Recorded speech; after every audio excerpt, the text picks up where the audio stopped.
Are you scared of the dark?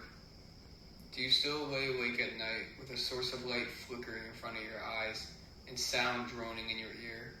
Anything to keep the darkness at bay. But why are you scared of the dark? Are you scared of the emptiness or what's in it? House of Leaves is a book that forces the primal fear of the dark front and center. You will lay in bed late at night with your light and noise, but now the defense against ash and black is mute. You strain your ears past the artificial sound you have orchestrated and hear a low growl. Johnny Tron, your guide through the book, found the Davidson record in January of 1997 after rummaging through a dead man's apartment with a good friend. Before finding this story, he was probably like you. Young, dumb, dead-end job, a little substance abuse here and there, and a gnawing feeling that something is behind him. If he looks, it will get him.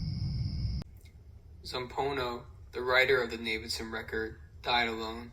His apartment full of useless junk, windows barred and glued shut, ventilation covered in caulk, candles standing tall and unlit. Zampono was blind.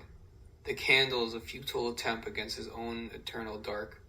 When officials found his body, they noted 4 long gashes the size of one's hand next to his torso, but deemed it unrelated and found his cause of death to be natural. Zampono, the writer of the Davidson record, died alone. Reading House of Leaves brings back the shadows you saw in the corner of the dark when you were a kid, and didn't have the common sense to know no monster is laying in wait for your eyes to finally shut so they can pounce. The House of Leaves has a monster in it, a monster that you will never encounter yourself, but it is there nonetheless. Do you remember walking through the woods and suddenly all the birds and insects that are ceaselessly chirping and buzzing suddenly stop? Instinctively you know something is wrong, and you scurry out of the woods as quick as possible, scared to look too hard in between the trees that you might see something staring back. The first words you will read in this book is, "This is not for you," and it is true. This book is not for you. It is for no one. It is something older than you, or Johnny Tron, or Zampono, older than the Great War, the Civil War, the Mayflower, Europe, Rome, mankind, dinosaurs, the world, the universe. Yet there it is, waiting for you to stare into the darkness and explore.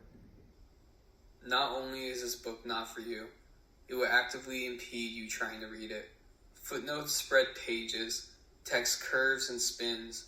A single word can take up a centimeter or a page. The text phases through the book itself and falls into the next chapter. You fall through the book at the same pace, not realizing just as much as Johnny, you are also getting lost in the House of Leaves. Suddenly, it is dark. Not just the book, but everything around you. The sun has gone down. Your eyes are heavy, and it is time to turn off the light you were reading by and say hello to the new day. Except you hesitate. But common sense tells you there is nothing in the darkness. You turn off the light and stare at the ceiling. Shapes swirl in the darkness, almost with purpose. You turn to the side and stare at the door you left open. Just barely visible is a hallway stretching past your view. Whatever is past your view is unknown, and it feels like at any second something could just start staring back. You turn around, staring at the wall behind you. You squeeze your eyes shut, trying as hard as possible to fall asleep, but only one thing is on your mind. Was that gap between my bed and wall always there?